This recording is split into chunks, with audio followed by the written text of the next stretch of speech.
I mean, on the topic of psychedelics, I know you talk quite a lot about the use of mushrooms in building better relationships. I know you've talked about couples before and relationship therapy there. What is that aspect of your work focusing on? Like, what's your key focus in that? Well, I'd say that my key focus in that, I mean, relationships are what we exist in. So that is sort of a fundamental element of human reality is relationships, including the absence of them, including the rejection of them, right? Everything that we experience in life is mediated through some sort of relational exchange of self and other, and some of those others are also selves that are doing the same thing. And of course, that's when shit starts to get pretty complicated, right? And so one of the things about psychedelics is that how we understand ourselves, how we situate ourselves in reality, how we orient our sense of self, sense of other, and sense of self in place in the world are all influenced by early life experiences and impressions that we get through generations that nested inside of our socioeconomic context across time, and in particular in the interpersonal dynamics of our family and the institutions that we interact with moving forward.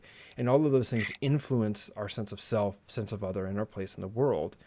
And in that, there is sometimes some excellent skills for conflict resolution, for intimacy increasing, for exploration. There's all sorts of great skills, but then there's also a lot of shitty trauma shadow stuff that is actually just like a self-defensive program that's just making more of the same. And what that same is basically more wounding, right?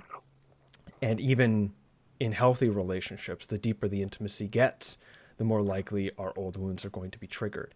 So with psychedelics, there's a possibility there to, at the very least, get a sense of what those things might be, right? A greater mindfulness of what those things might be, and we might be able to catch them, and optimally have experiences that replace the impressions of wounding that hold us and allow us to develop skills to no longer fall into the same defensive patterns of perception and reactivity that those wounds once propagated in our lives in the face of conflict or difference or anything that might trigger us.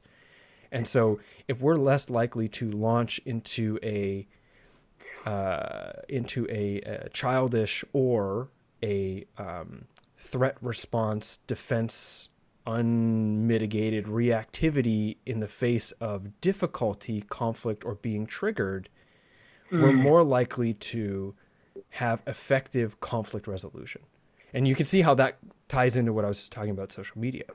And so Yeah. if psychedelics can help us do that, well, then psychedelics can help us have healthier relationships. Now, also, there's a possibility of what happens when our sense of self is now oriented, is placed in a larger transpersonal domain, such as when we realize, oh, actually, I'm God. So are you. You are Mm, also I am God. Whatever the 5-MeO DMT experience, or yeah. what it means to face the adversity of life with with a with an experience that has been integrated in the sense that the affect and the emotional meaning and the psychological place in the narrative of our minds is deeply ingrained, that says that even in the course of all difficulty, no matter what it is, we are held in an infinite dimension of love and everything's going to be okay.